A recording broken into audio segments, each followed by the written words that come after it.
Mi nombre es Jesús Iván Tolosa Ortega, estudiante de Ingeniería Ambiental, Universidad Nacional Abierta de Distancia. Pertenezco a la UR de Cúcuta. A continuación, daremos desarrollo de la tarea 3, analizar las comunidades microbianas. En este caso, la explicación y desarrollo de la columna de Winogradski. Los materiales a utilizar: una botella plástica de vidrio de boca ancha, lodo negro proveniente de una planta de tratamientos de aguas residuales, agua de charca estancada de varios días, papel periódico picado, materia orgánica, hoja seca de árboles y plástico de vinil o bolsa plástica transparente, una puntilla de hierro. Procedimiento: se debe colocar en el fondo una mezcla de fango o lodo recolectado junto con las tiras de papel periódico, las hojas secas, procurando que quede una capa compacta de lodo.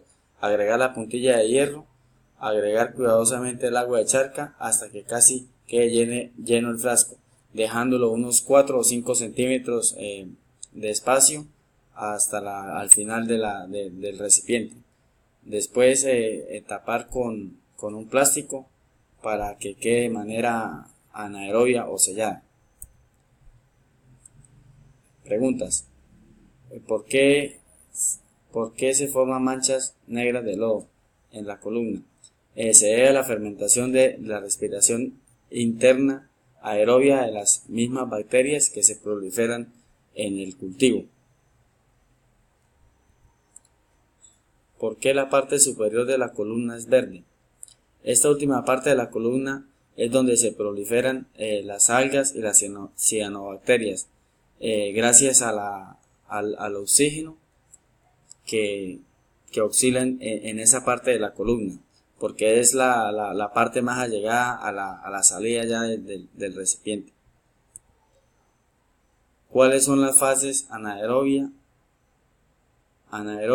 aeróbica y microaerofílica de la columna? Consta de 3 fases.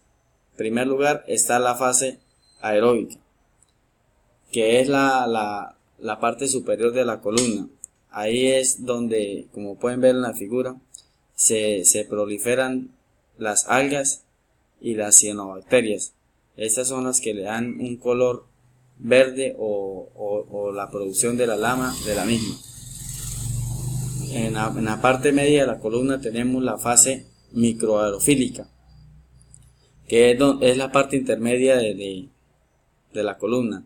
Es donde los microorganismos misótrofos oxidadores son los que se proliferan en esa parte, gracias al consumo de la materia orgánica y a la interacción que hay en oxidación con la puntilla de hierro.